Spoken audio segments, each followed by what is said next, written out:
கிள்ளி கொடுக்குற கரங்களை முதலமைச்சருக்கு அள்ளி கொடுக்குற கரங்கள் அப்படின்னு. இது எம்ஜிஆர் அவர்களுக்கு மட்டும்தான் பொருந்துச்சு, அதுக்கு பிறகு விஜய் அவர்களுக்கு தான் பொருந்து. முதலமைச்சருக்கு அந்த ஒரு மரியாதை ஒன்று இருக்கு, மாண்பு இருக்கு, மரபு இருக்கு சட்டமன்றத்துக்கு. அதை தர்றதுக்கு மறுக்கிறாங்க. முதலமைச்சர் அவர் வரும்போது பார்த்தீங்கன்னா இதில் பேர் அவரு நம்ம எல்லாத்தையும் வணக்கம் சொல்லிட்டு போகும்போது எந்திரிச்சு வணக்கம் சொல்றதானங்க ஒரு மரபு. யாராக இருந்தாலும் ஒரு மரியாதைன்னு ஒன்று இருக்கு. சட்டசபையில் முதல்ல வரும்போது உட்காந்துருக்கிற நிகழ்ச்சியை பார்க்க முடியும். அதை எப்படி சொல்லுங்க எனக்கு தெரியல. 1000 ரூபாய் இன்னும் கொடுக்கப்பட்டு இருக்கு, 2500 தரலன்னு கேட்குறீங்க. மக்கள் கூட விரும்பலன்றாங்க. நேற்று கூட 2 பேர்கிட்ட பேசுறாங்க, வீடியோ இருக்கு.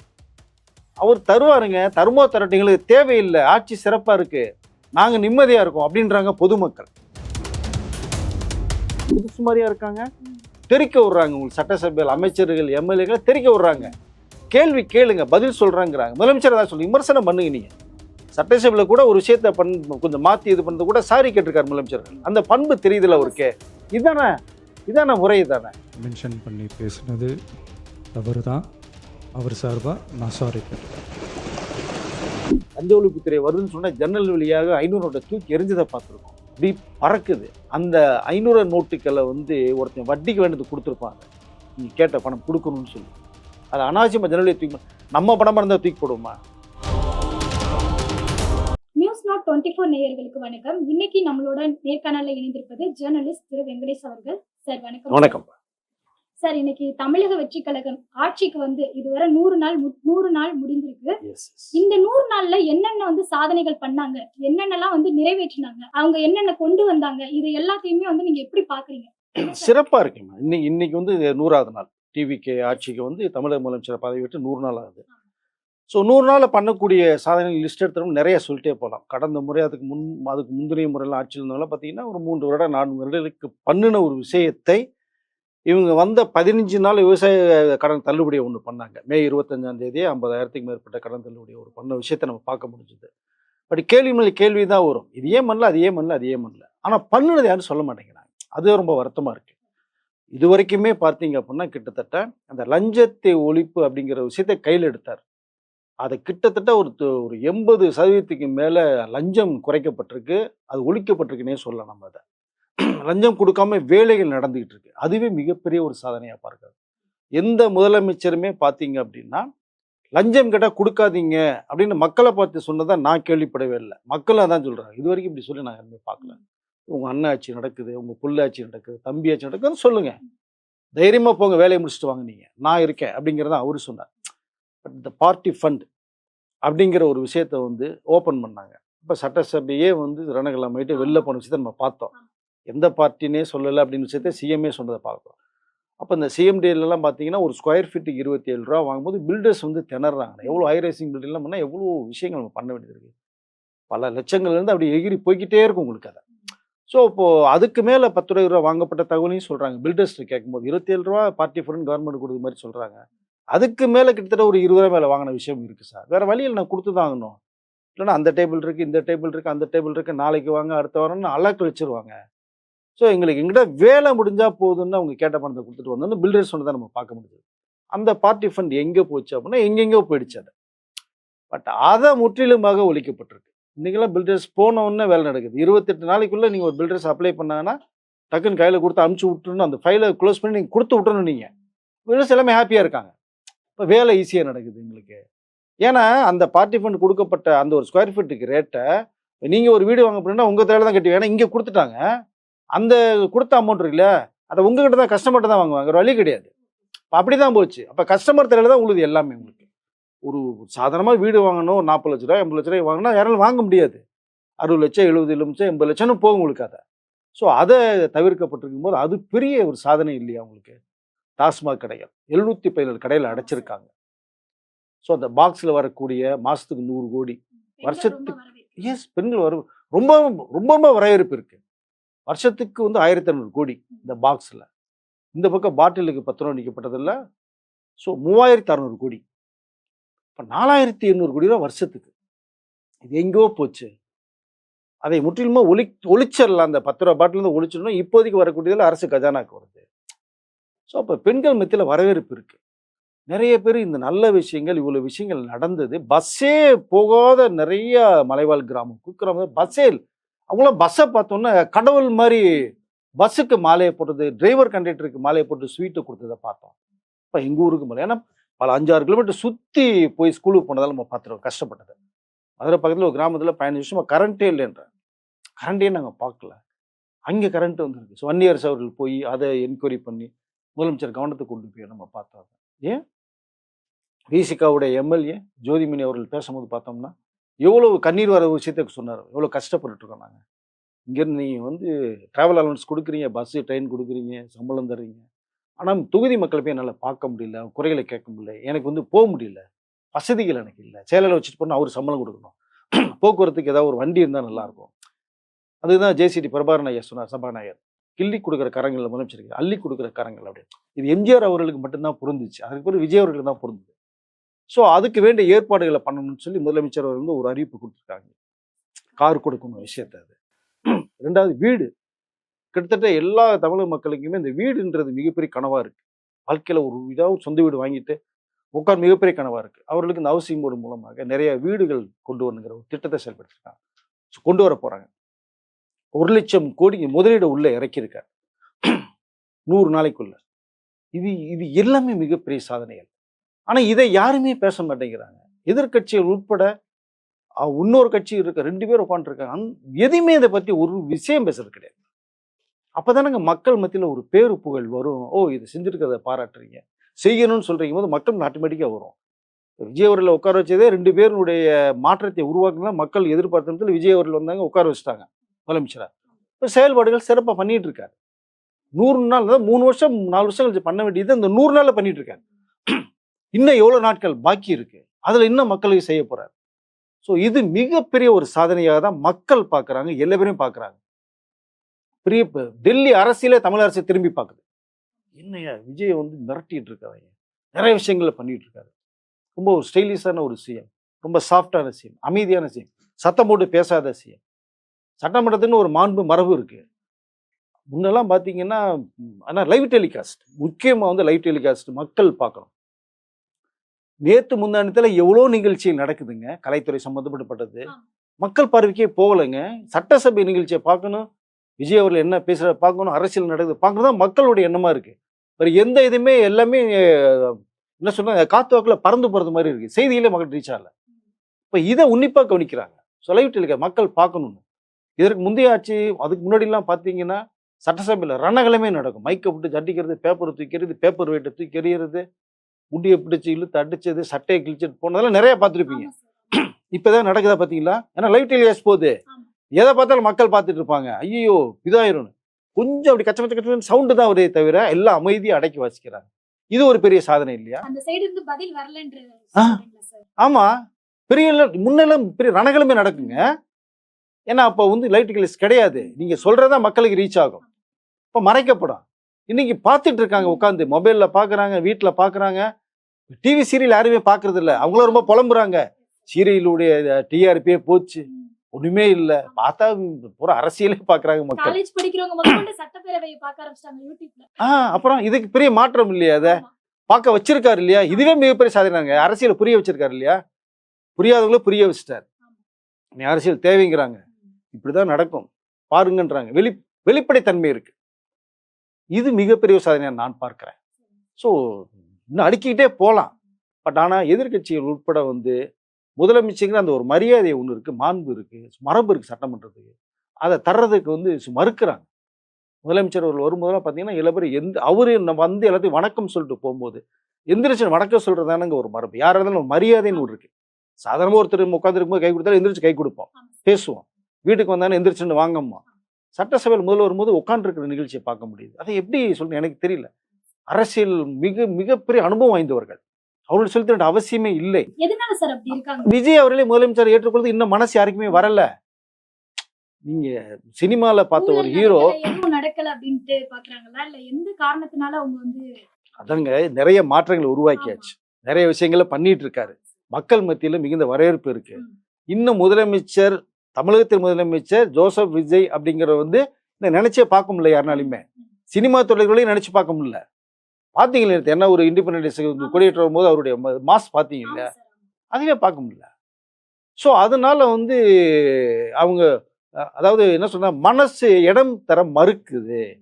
ஒரு மரியாதை தர மறுக்குது அப்படிங்கிறத நம்ம எடுத்துக்கொள்ள வேண்டியது. மக்கள் அதான் நினைக்கிறாங்க.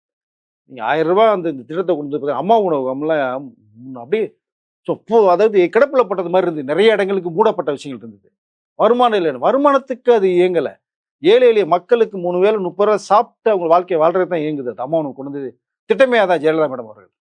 அதை சிறப்பாக செயல்படுத்தும் போது நிறைய இந்த ஆட்சியில் நிறைய மூடப்பட்ட இடங்களை பார்த்தோம். இப்போ 17 கோடிக்கு மேலே வந்து நிறைய உருவாக்கி பெயிண்ட் அடிச்சு அதை அடிச்சு உள்ள எல்லாமே சாப்பிட்ற அளவு உருவாக்கியிருக்காங்க.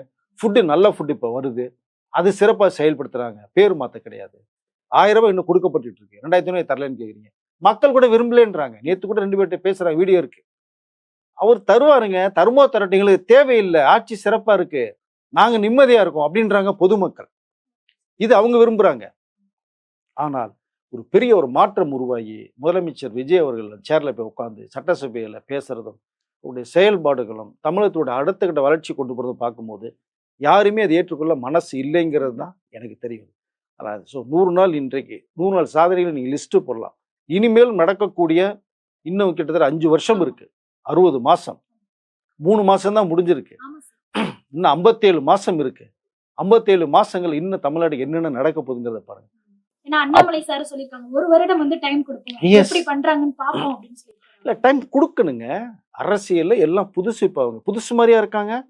தெரிக்க விடுறாங்க. உங்களுக்கு சட்டசபையில் அமைச்சர்கள் எம்எல்ஏக்களை தெரிக்க விடுறாங்க. கேள்வி கேளுங்க, பதில் சொல்றாங்கிறாங்க. முதலமைச்சர் தான் சொல்லி விமர்சனம் பண்ணுங்க. நீங்க சட்டசபையில கூட ஒரு விஷயத்த கொஞ்சம் மாத்தி இது பண்ணது கூட சாரி கேட்டிருக்காரு முதலமைச்சர்கள். அந்த பண்பு தெரியுதுல அவருக்கு. இதான முறை தானே. இப்ப நீங்க தவறுதலா ஒன்று செல்லும் போது சாரி கேட்க தப்பு கிடையாது. அதை எல்லா பேரும் செயல்படுத்தணும்னு சொல்ல வரேன் நான். அங்க எல்லாருமே ஒண்ணுதான். அந்த மக்கள் மட்டத்தில் கொண்டு மக்கள் உங்கள்கிட்ட உட்கார வச்சிருக்காங்க. உங்க செயல்பாடுகளே மக்கள் உன்னிப்பாக லைவ்டிகல்ஸ்ல பார்த்துட்டு இருக்காங்க. இது நீங்க மற்றவர்களை குறைத்து மதிப்பிடுறதோ, குறைத்து பேசுறதோ, உருவெடுத்து பேசுவதோ, அசிங்கமா பேசுவதோ அப்படி தொடர்ந்ததுன்னா மக்கள் பார்வையை தான் போகும். இவர்களுக்கு யாருக்கும் வந்து லாஸ் கிடையாது. மக்கள் மத்தியில் நமக்கு இமேஜ் குறையும் அப்படிங்கிறத புரிஞ்சுக்கணும் எல்லா பேருமே. அதனால இன்னும் வரக்கூடிய இந்த நாட்கள்ல 57 மாசம் இருக்கு. இன்னும் பல சாதனைகளை டிவிகே அரசு தமிழ்நாட்டு மக்களுக்கும் தமிழ்நாடு செய்கின்ற நம்பிக்கை மக்களுக்கு இருக்கு. நான் விசாரிச்சிருக்கோம், அதுதான் சொல்றாங்க. அவர் நிறைய செய்வார் நம்பிக்கை எனக்கும் இருக்கு. நம்ம பொறுத்திருந்து பார்ப்போம். அண்ணாமலை அவர்கள் சொன்னது மாதிரி நிறைய பேர் வைகோ அவர்கள் சொன்னது கூட 6 மாசம் டைம் தரணும், 1 வருஷம் டைம் தரணும். அப்புறம் நம்ம வந்து பார்ப்போம், பார்க்கலாம், கேள்விகள் கேட்போன்றாங்க. அது வந்து நியாயம் தானே, தப்பு இல்லையா? அப்ப நீங்க கேள்வி கேட்கலாம். என்னப்பா 1 வருஷம் டைம் கொடுத்து நீ பண்ணலையாப்பான்னு கேட்கலாம். அதனால அனுபவம் வாய்ந்தவர்கள் இருக்கும்போது வழிநடத்தி கொண்டு போறது சிறப்பா இருக்கும். ஆளுங்கட்சியை அப்படி செய்ய மறுக்கிறாங்க. அது ரொம்ப வேதனைக்குரிய விஷயமா இருக்கு. இவருடைய செயல்பாடுகள் இருக்க நாளுக்கு நாள் அதிகமாகிட்டே போகுதுங்கிறதா மக்கள் நம்புறாங்க. அவர் சொன்னதா கான்ஃபிடண்டா இருங்க, நல்லதே நடக்கும், வெற்றி நிச்சயம். இந்த 3 லைன் வந்து எல்லாருக்குமே பொருந்தும். அதை நினைச்சிட்டு ஒருத்தர் போனோம்னாலும் எனக்கு கண்டிப்பா அவருடைய வாழ்க்கையே சிறப்பாக இருக்கும்.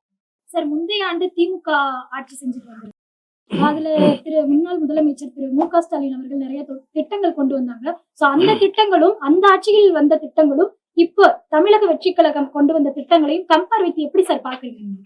இல்லைங்க, ஒவ்வொரு ஆட்சியிலும் ஒவ்வொரு திட்டங்கள் நாட்டுக்கும் நாட்டு மக்களுக்கும் சிறப்பாக கொண்டு வரதான் எல்லாமே முயற்சி பண்ணுவாங்க. அதை வந்து இன்னும் அதிகப்படுத்தி கொண்டு போறதுதான் அடுத்த ஆட்சியினுடைய அந்த எண்ணமாக இருக்கும். கடந்த முறை திமுக ஆட்சியில் செய்யப்பட்ட திட்டங்கள் வந்து எல்லாமே அது இயங்கிட்டு தான் இருக்கு. அதை எந்த மாற்றமே செய்யலை. அதுக்கு மேல என்ன சிறப்பாக செய்யணுங்கிறதா டிவிகேனுடைய கவனமா இருக்குங்கிறதா நான் நினைக்கிறேன். அப்படிதான் போய்கிட்டு இருக்கு. அதே மாதிரி இண்டிபெண்டன்ஸ் டேலையுமே வந்து சார் சொல்லியிருந்தாங்க, சக்திகளையும் நிறைய பேர் நம்மளுக்கு வந்து சதி செய்யறாங்க, அதனால வந்து இவங்க கூட இருந்து நீங்க தான் எங்களோட வந்து அண்ணன் கூட இருந்து நம்ம தான் முடிவெடுக்க போறோம் அப்படின்ற மாதிரி சொல்லியிருக்காங்க. இது எப்படி சார் பாக்குறீங்க? இல்ல, அவர் சொன்னதே தானே. சினிமாவில் 220 ரூபா வாங்கிட்டு இருந்தவர் வருஷத்துக்கு 2 படம் பண்ணா 450 கோடி. மனுஷன் ஜாலியா லைஃப் என்ஜாய் பண்ணிட்டு போயிருக்கலாம். பட் என்ன உயர்த்தி வச்சு பார்த்தீங்க, அது ஒரு நன்றி கடனாக திரும்பி நான் உங்களுக்கு ஏதாவது செய்யணும்னு ஆசைப்பட்டேன். இனி இருக்கக்கூடிய வாழ்க்கை தமிழ்நாட்டு மக்களுக்கு நான் உங்க வாழ்க்கையை சிறப்பாக கொண்டு போகணும்னு சொன்னார். உங்களை நம்பி வந்து என்ன சொன்னார்? நம்பி வந்ததுக்கு மக்கள் கொடுத்த ரிசல்ட் தான் தமிழக முதலமைச்சர். அதனால ஓட்டு போட்டோம்னு அமைதியா இருந்துடாதீங்க, இன்னும் கூட இருங்கன்னு சொன்னார் சுதந்திர தினம். ஸோ அப்பதான் இன்னும் நிறைய செயல்படுத்த முடியும், நான் செயல்பட முடியும் அப்படின்னு வெளிப்படையா சொன்னார். முந்தைய ஆட்சியிலேயும் இந்த பெண்களுக்கான திட்டங்கள் எல்லாமே இருந்தது தான், இல்லைன்னு சொல்ல முடியாது. பட் இதை அதுக்கு மேல ஒரு ஸ்டெப்பு கொண்டு வரணும் அப்படின்னு முயற்சி பண்ணும்போது தான் சிங்கப்பெண் அதிரடிப்படை கொண்டு வந்தார். அப்போ அது எல்லாமே வந்து மஃப்டி காஸ்டியூம்லேயே இப்போ எல்லாமே சிங்கப்பெண்கள் வந்து போலீஸ், அது உமன்ஸ் போலீஸ் வந்து சுத்திட்டு இருக்காங்க. யார் தவறு செய்யணும் டப்புன்னு தூக்கிட்டு போற அளவுக்கு இருக்காங்க. அது பெண்களுக்கு இப்போ பாதுகாப்பா இருக்கு. தைரியமாக வெளில போகிறாங்க நிறைய பேர். சின்ன பெண்கள் வந்து நடுத்தர வயசுலேருந்து நாங்கள் அது சுதந்திரமாக வெளில போயிட்டு வர முடியுது அப்படின்றாங்க. ஸோ அதை இன்னும் அடுத்த ஸ்டெப் கொண்டு போயிருக்காரு. ஒவ்வொரு திட்டங்களுமே வந்து பார்த்தீங்கன்னா மக்களுக்கு வேறு வகையில் கொண்டு சேர்க்கணுங்கிற ஒரு எண்ணத்தில் செயல்பட்டு இருக்கார். டிவிகே அரசனுடைய மக்கள் மேலே நம்பிக்கை வச்சார். இங்கே செய்வாங்கன்னு மக்கள் நம்புகிறாங்க, நம்பிக்கிட்டு இருக்காங்க. அதையும் செய்வார். சொல்கிறதான் செய்வேன்னு சொன்னார் இல்லையா, செய்கிறதா சொல்லுவேன்னு சொன்னார். அதை செயல்படுத்திட்டு இருக்காரு. சார் இப்போ நிறைய அந்த வாட்ஸ்அப் நம்பர் எல்லாம் கொடுத்திருக்காங்க. உங்களுக்கு ஏதாவது வந்து அநியாயம் நடந்தது அப்படின்னா இந்த வாட்ஸ்அப் நம்பருக்கு நீங்க தெரியப்படுத்தினீங்க அப்படின்னா உங்களோட கோரிக்கைகள்லாம் நிறைவேற்றப்படும். இது வந்து சும்மா, இதெல்லாம் சும்மாதான் அப்படின்ற மாதிரிதான் எல்லா மக்கள் நினைச்சாங்க. ஆனா சின்ன சின்ன விஷயத்துக்கு கூட அந்த வாட்ஸ்அப் நம்பருக்கு வந்து சொல்லியிருக்காங்க, இந்த மாதிரி பிரச்சனை நடக்குது, இந்த பிரச்சனை நடக்குது, எல்லாத்தையுமே சரி செஞ்சிருக்காங்க. இது எப்படி சார் இது? அதாங்க சிறப்பு. அந்த 100 நாள் சாதனைகள் இதையும் எடுத்துங்க. இப்ப நீ சொன்னீங்கல்ல, இதுவும் பெரிய சாதனை தானே. முன்ன லஞ்ச ஒழிப்புத்துறைக்கு ஒரு நம்பர் இருந்தது, அடிஷனல் நம்பர் கொடுத்து நேரடி இப்போ வாட்ஸ்அப்பில் டக்குன்னு வருது, ஃபோட்டோஸ் எடுத்து போட்டிங்க, அதை போட்டிங்க அப்படின்னா உடனடி ஆக்ஷன். இந்த முதலமைச்சருடைய நேரடி பார்வையிலேங்கிற மாதிரி கொண்டு போயிட்டாங்க. இப்போ காவல்துறையிலேயே லஞ்ச ஒழிப்புன்னு சொல்லி தனி ஒரு டிவிஷன் ஓப்பன் பண்ணியிருக்காங்க. இப்போ அது ஏங்குது. இப்போ ஒவ்வொன்றுக்கும் உள்ள அடிஷனல் என்ன பண்ணலாம், இப்போ இது இருக்கா, இதோட மேலே என்ன பண்ணலாம், அதோட மேலே என்ன பண்ணலாம் அப்படிங்கிறது தான் டிவிகேனுடைய அரசனுடைய முழு கவனமாக இருக்கு. அதனுடைய செயல்பாடுகள் வேகமாக இருக்கு. அவர் சொல்றதே வந்து அமைதியா அறம் வழியில மக்கள் நம்பிக்கை கூட நடக்கணும். நீங்க இந்த சச்சரவுகள் சத்தம் கேள்விக்கு பதில் சொல்லுங்க, அராஜகம் கூட எங்க தலைவர்கள் சொல்லி வளர்த்துருக்காருன்னு தான் எல்லா பேருமே சொல்றாங்க. அவருடைய ஸ்பீச் நீங்க பார்த்தீங்கன்னா ரொம்ப அமைதியாக தான் இருக்கும், ஆக்ரோஷமாக இருக்காது. ஸோ இதுதான் மக்கள் விரும்புகிறாங்க. ஸோ ஒவ்வொரு திட்டங்களுமே நீங்கள் சொல்லும் பார்த்தீங்கன்னா இந்த லஞ்ச ஒழிப்பு திட்டங்கள்லாம் ஸ்பெஷலாக போகும்போதெல்லாம் பயப்படுறாங்க. போன தடவை ஒரு 5 லட்ச ரூபாய் மேற்கொண்ட ஏதோ இந்த லஞ்சம் கேட்கும்போது அவங்க எங்கே கொண்டு வருவாங்கன்னு தெரியுமா? நீங்கள் கேட்டுட்டீங்க, லஞ்சம் கொடுத்தாதே விளையாடுன்னு சொல்லிட்டீங்க. எங்கேயோ போய் வட்டி கடன் எடுத்து கொடுப்பாங்க. அவங்க அதை திரும்பி அடைக்கணும். இந்த மனசு வலியோட தருவாங்க. அந்த பணம் வாங்கி ஒரு வேலையை செய்யும் போது அது எப்படி ஜீரணிக்கும்? இப்போ நமக்கு வந்து கவர்மெண்ட் சர்வெண்ட்ல வேலை செய்யறவங்களுக்கு 30 நாள் வேலை செய்யறவங்களுக்கு 30 நாள் கழிச்சு 1ஆம் தேதி சம்பளம் போட்டுறாங்க. சம்பளம் வந்துடுது, வேலை செய்யறதுக்கு சம்பளம் வந்துடுது. இதுக்கு மேலே வந்து நீங்கள் டென்ஷன் பண்ணி அவங்ககிட்ட வாங்கும்போது அவர்கள் வழி இல்லாமல் கடன் வட்டிக்கு 10 ரூபா வட்டிக்கு வாங்குவாங்க. இப்படியே வேலை நடந்தால் போதும்.